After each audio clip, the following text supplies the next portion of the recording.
Guys, നമ്മുടെ പുതിയൊരു വീഡിയോയിലേക്ക് എല്ലാവർക്കും സ്വാഗതം. അപ്പോൾ ഇന്ന് നമ്മൾ വന്നേക്കുന്നത് 24 ഹവർ റെഡ് കളർ ഫുഡ് ചലഞ്ചാണ്. അതായത് ഇന്നത്തെ ദിവസം ഫുള്ള് നമ്മൾ റെഡ് കളർ ഫുഡാണ് കഴിക്കാൻ പോകുന്നത്. അപ്പോൾ ഗൈസ്, നമുക്ക് കുറേ ഫുഡ് ഉണ്ടാക്കിയിട്ട് കുക്ക് ചെയ്തിട്ടൊക്കെ കഴിക്കേണ്ടി വരും.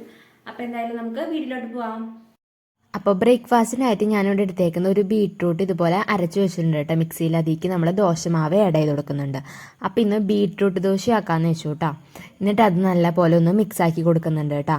ആ റെഡ് കളർ ഒന്ന് നന്നായിട്ടൊന്ന് ആവാൻ വേണ്ടിയിട്ട്. അപ്പോൾ നമ്മൾ ജസ്റ്റ് ഒന്ന് തൊലി കളഞ്ഞിട്ട് ഒരു ബീട്രൂട്ട് നല്ലപോലെ മിക്സിയിൽ അടിച്ച് വെച്ചതാണ്.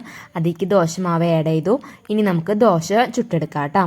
അപ്പോൾ ഇന്നത്തെ ബ്രേക്ക്ഫാസ്റ്റ് ഞാൻ ഉദ്ദേശിച്ചത് ബീട്രൂട്ട് ദോശയും പിന്നെ അതുപോലെ തന്നെ ഒരു തക്കാളി ചമ്മന്തിയാണ് ഞാൻ വയ്ക്കാൻ വേണ്ടി വിചാരിച്ചേക്കുന്നത്. എന്നിട്ട് നമ്മൾ അതിലേക്ക് ഒരു തുള്ളി വെളിച്ചെണ്ണ ആഡ് ചെയ്ത് കൊടുക്കുന്നുണ്ട്. ഇനി നമ്മൾ മറച്ചിട്ട് കൊടുക്കുന്നുണ്ട്. അങ്ങനെ നമ്മുടെ ബീട്രൂട്ട് ദോശ അതുപോലെ തന്നെ നല്ല തക്കാളി ചമ്മന്തി റെഡി ആയിട്ടുണ്ട് കേട്ടോ.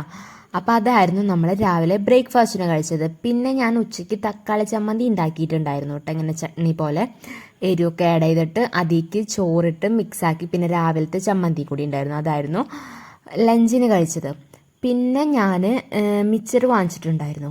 അതിൽ ചെറിയൊരു സബോള അരിഞ്ഞിട്ട് പിന്നെ കട്ടൻ ചായയായിട്ട് കുടിച്ചത്. റെഡ് കളറിന് കട്ടൻ ചായയും അതുപോലെ തന്നെ മിച്ചറും. എനിക്ക് നല്ല റെഡ് മിച്ചർ കിട്ടിയില്ല. അപ്പോൾ ഏകദേശം ഈ ഒരു മിച്ചറാണ് കിട്ടിയത്. അതാണ് കഴിച്ചത്. രാത്രി പിന്നെ കഴിച്ചത് ചിക്കൻ മേടിച്ചിട്ടുണ്ടായിരുന്നു കേട്ടോ. അപ്പം രാത്രി നമുക്ക് അൽഫാം ഉണ്ടാക്കാമെന്ന് വിചാരിച്ചു. അപ്പം അങ്ങനെ രാത്രിത്തെ കഴിക്കലും കഴിഞ്ഞിട്ടുണ്ടായി. അപ്പോൾ ഗൈസ്, നമ്മുടെ ഇന്നത്തെ വീഡിയോ ഇത്രയേ ഉള്ളൂ. നിങ്ങൾക്ക് എല്ലാവർക്കും ഇഷ്ടപ്പെട്ടെന്ന് വിചാരിക്കുന്നു. ഇതുപോലത്തെ വെറൈറ്റി ഫുഡ് കളറൊക്കെ വേണമെങ്കിൽ നിങ്ങളൊന്ന് ജസ്റ്റ് കമൻറ്റ് ചെയ്യുക കേട്ടോ. അപ്പോൾ ഗൈസ്, നമ്മുടെ വീഡിയോ ഇഷ്ടപ്പെട്ടെങ്കിൽ ലൈക്ക് ചെയ്യുക, ഷെയർ ചെയ്യുക, സബ്സ്ക്രൈബ് ചെയ്യുക. അപ്പോൾ അടുത്ത വീഡിയോ എല്ലാവർക്കും ബൈ ബൈ.